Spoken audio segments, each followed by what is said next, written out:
Bisa kalian lihat pada layar di sana, apa namanya? Kita lihat nih. Oke, apa sih yang disebut dengan trigonometri? Seperti yang sudah Ibu jelaskan sebelumnya, trigonometri itu berasal dari kata Yunani yaitu trigonon, yang artinya tiga sudut, gitu ya, dan metro artinya mengukur. Jadi bagaimana caranya kita akan mengukur tiga buah sudut pada sebuah segitiga. Nah, di sini kalau misalkan kita mau menggunakan perbandingan pada segitiga siku-siku, maka besarnya sudut yang digunakannya adalah 90 derajat. Di mana pada segitiga siku-siku terdapat sisi miring yang dinamakan sebagai hipotenusa, yaitu jumlah kuadrat dari kedua sisi lainnya. Coba perhatikan gambar 6.4 berikut ini. Kalian bisa lihat di sana, ada garis, ada segitiga siku-siku yang memiliki ujung A, ujung B, dan ujung C besar, di mana ada sisi A dia menghadap ke sudut A. Berarti Ibu tulis ya, sisi A menghadap sudut A besar. Terus ada di sini sisi B yang ini dia menghadap sudut B. Sisi B kecil menghadap sudut B besar. Dan satu lagi ada yang disebut sebagai garis C, dia menghadap sudut siku-siku. Sisi C kecil menghadap sudut C besar. Nah, ini adalah segitiga siku-siku. Di mana nama dari masing-masing bagiannya adalah ada yang disebut sebagai hipotenusa. Hipotenusa itu dia merupakan garis miring ya atau garis terpanjang pada segitiga siku-siku. Terus dua sisi lainnya yang mengapit sudut siku-siku adalah sisi siku-siku. Nah, ini adalah mengenai segitiga siku-siku, di mana panjang dari garis A, B, dan C, hubungannya kita bisa lihat di teorema Pitagoras berikut ini ya. Jadi, jumlah kuadrat dari kedua sisi siku-siku, baik yang A maupun yang B, dia merupakan hipotenusa. Hasilnya merupakan garis miring atau garis terpanjang. Kadang rumus ini kita tuliskan sebagai berikut. C kuadrat sama dengan A kuadrat ditambah B kuadrat. Atau ada juga yang menulis seperti ini, silahkan. Ini sama juga ya. Nah, kalau misalkan kita mau mencari panjang sisi yang lain, ingat-ingat lagi ya, ini waktu SMP, misalkan Ibu mau mencari panjang A, berarti A kuadrat sama dengan C kuadrat minus B kuadrat, ini tinggal pindah ruas aja ya, maka nilai A sama dengan akar dari C kuadrat garis terpanjang dikurangi sisi yang lain. Atau satu lagi, kita mau mencari panjang C, panjang B, maka B di sini kita bisa tuliskan sebagai C kuadrat minus A kuadrat atau B sama dengan akar dari C kuadrat minus A kuadrat. Contoh. Nah, contohnya, misalkan di sini Ibu punya nilai B-nya adalah 4, A-nya adalah 3, berarti berapa panjang C? Berarti C sama dengan akar dari A kuadrat ditambah B kuadrat. A-nya berapa? 3 kuadrat ditambah B-nya adalah 4 kuadrat, hasilnya 3 kali 3, 9. 4 kali 4, 16. Ini hasilnya akar 25, hasilnya adalah 5. Oh, berarti panjang C ini adalah 25 satuan. 25. 5 satuan ya. Nah, coba berkaitan dengan Pitagoras, ada yang mau ditanyakan dulu sebelum kita lanjutkan? Boleh dinyalakan audionya atau boleh lewat kolom chat. Kalau misalkan masih aman, berarti kita lanjutkan ke bagian berikutnya. Iya, sebentar ya. Setelah kita tahu bagian-bagian dari segitiga siku-siku, sekarang kita akan coba bandingkan segitiga siku-siku itu berdasarkan rasio trigonometri. Ya, kalau tadi berdasarkan Pitagoras, sebenarnya kok teri ya ini. Ya, Pitagoras itu sebenarnya diturunkan dari trigonometri ini ya. Nah, kita lihat di sini.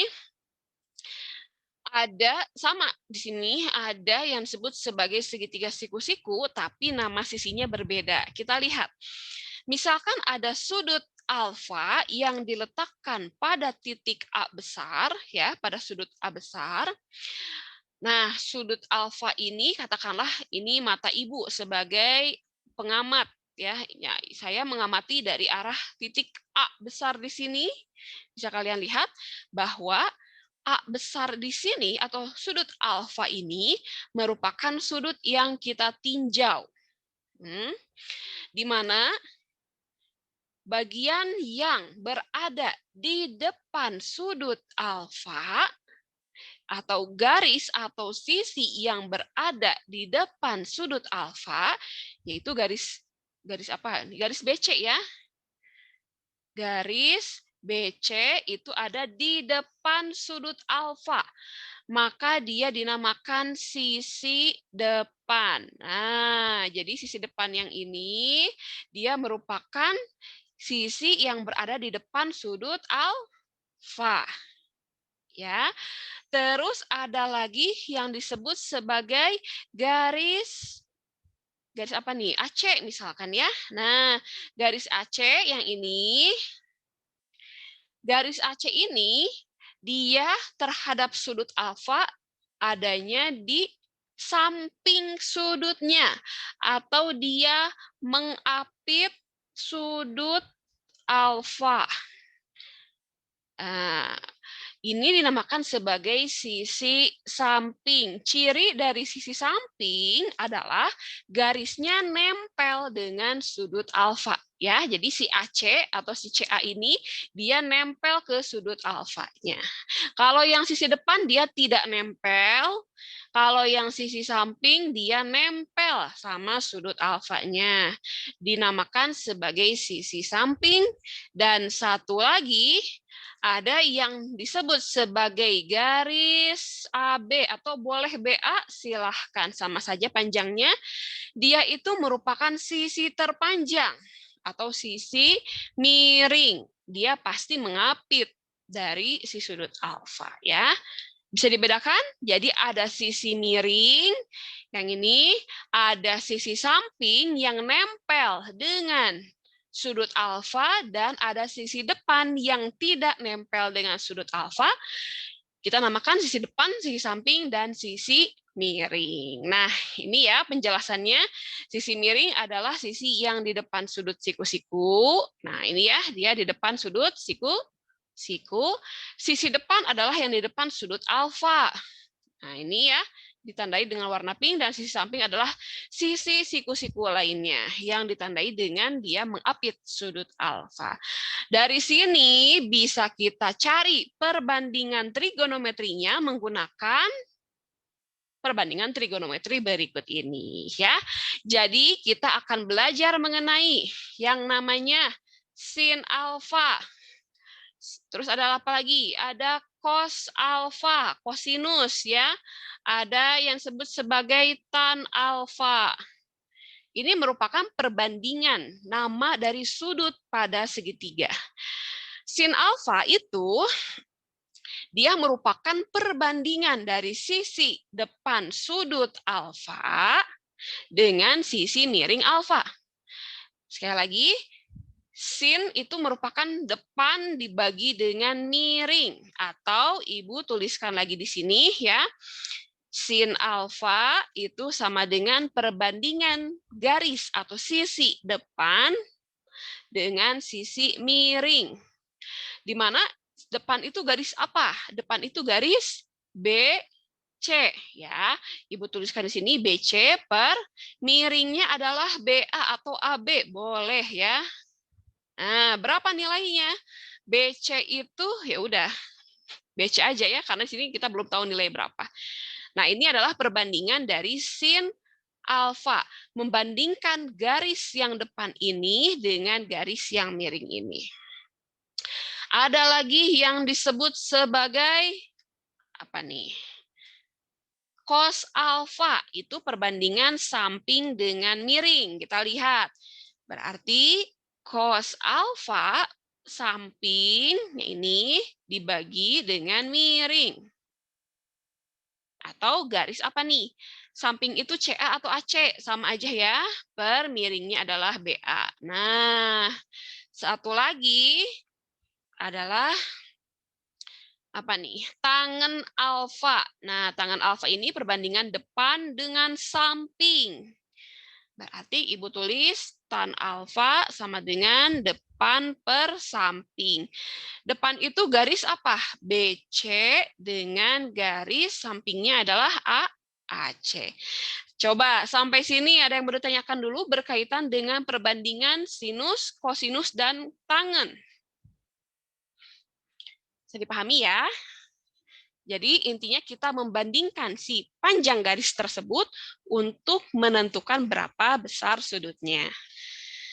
Nah, ada juga yang disebut sebagai kebalikan dari apa nih?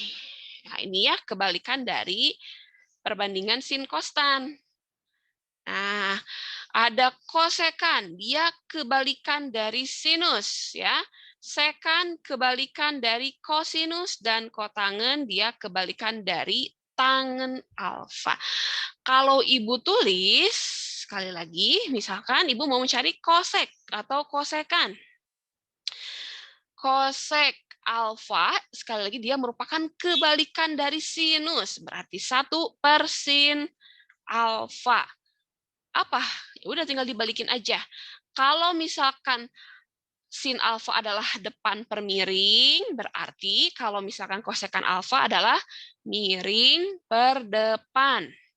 Miringnya apa? BA per BC. Dibalikin aja ya. Terus ada lagi kosinus. Kebalikannya adalah sekan. Nah, sekan alfa sama dengan 1 per cos alfa. Berarti dibalikin cosnya sami. Jadi miring per samping.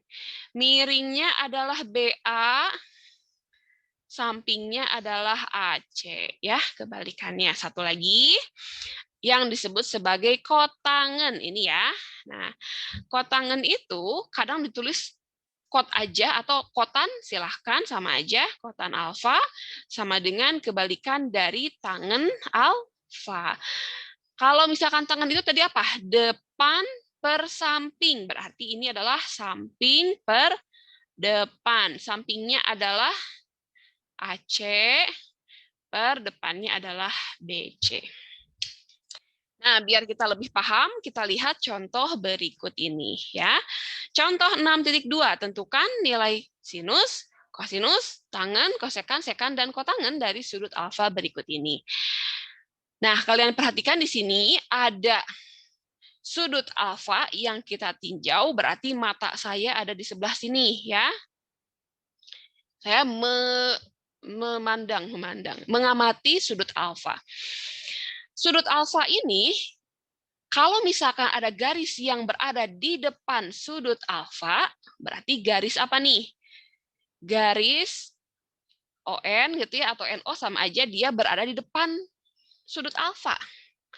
Berarti dia merupakan garis depan atau sisi depan ya. Terus ada garis MN, karena dia itu garis terpanjang. Apa nih?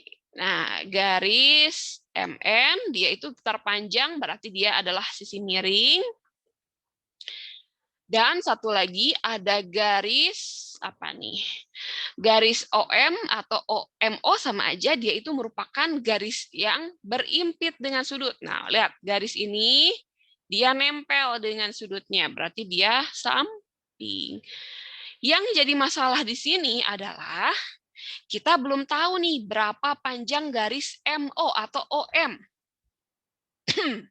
Berarti kita harus cari tahu dulu nih, berapa besar garis OM. Berarti kita akan cari garis OM menggunakan Pitagoras. Ya, berarti garis OM atau MO boleh sama aja sama dengan garis apa?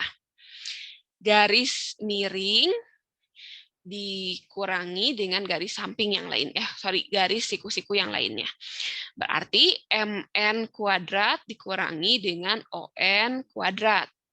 Sama dengan MN-nya berapa? 2 dikuadratkan min ON-nya berapa?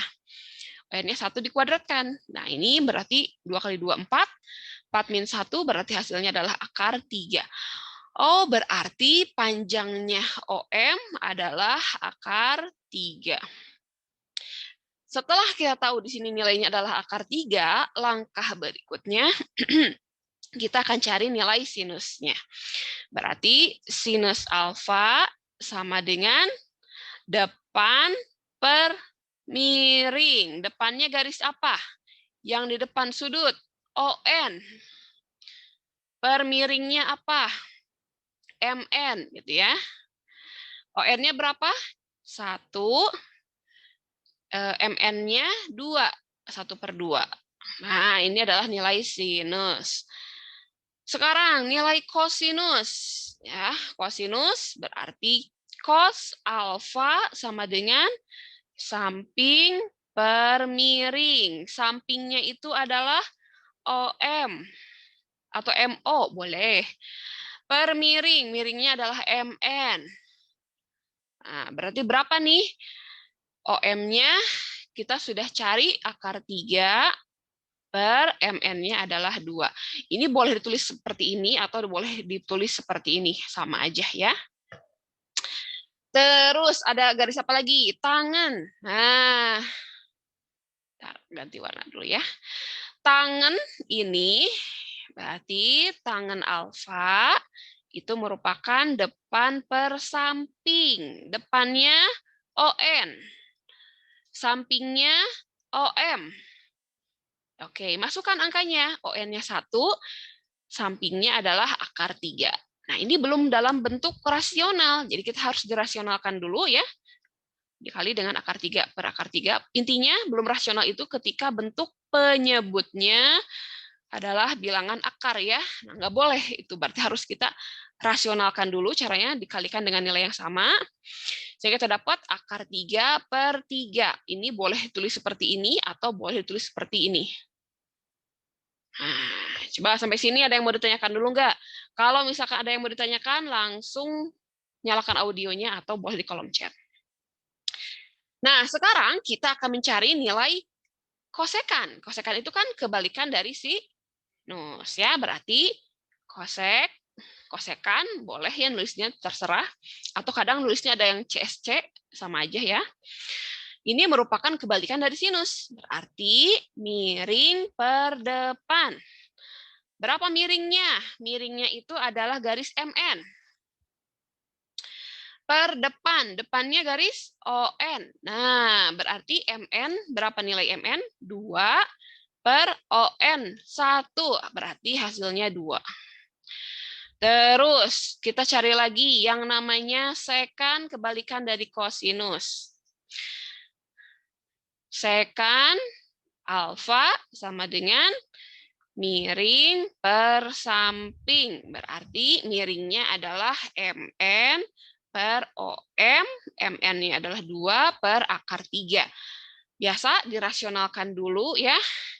Berarti 2 akar 3 per 3. Boleh seperti ini nulisnya atau boleh 2 per 3 akar 3. Sama saja. Satu lagi adalah kotangan, merupakan kebalikan dari tangan. Berarti kotangan alfa sama dengan samping per depan. Sampingnya itu adalah OM, depannya itu adalah ON. Ya, berarti OM-nya berapa? Akar 3 per ON-nya 1. Berarti dia hasilnya akar 3. Sampai di sini ada yang mau ditanyakan? Silahkan. Jadi, sekali lagi di sini kita membandingkan garis-garis pada segitiga siku-siku. Perbandingannya sinus, kosinus, tangen, kosekan, sekan, dan kotangan. itu merupakan ukuran dari sudut pada segitiga. Gimana, masih aman? Coba yang mau nanya boleh. Ya, jadi sekali lagi kita membandingkan tergantung di mana sudutnya ya. Kalau misalkan nanti dalam kasus yang lain kalian menemukan sudutnya di sini. Misalkan sudut beta di sini. Apa yang terjadi? Oh, saya pindahin matanya ke sini ya. Berarti ini tetap garis miring karena dia paling panjang. Yang di depan sudut beta, nah nanti jadi sin beta dan seterusnya. Ya. Jadi ini karena si ON ini dia berimpit dengan beta, berarti dia menjadi kosinus beta dan seterusnya. Jadi intinya sekali lagi tergantung dari mana kalian memandang sudutnya. Masih aman? Ya, kalau misalkan masih aman, berarti udah ngerti ya. Dianggap udah ngerti. Ya, berarti kalian lakukan hal yang sama untuk tugas 9. Caranya sama persis dengan yang sudah Ibu jelaskan di sini.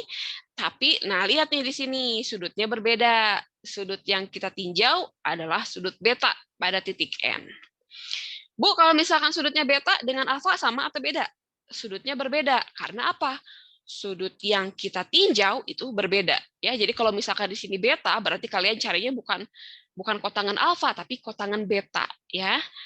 Nah, tergantung. Berarti di sini mata kalian ada di sini ya.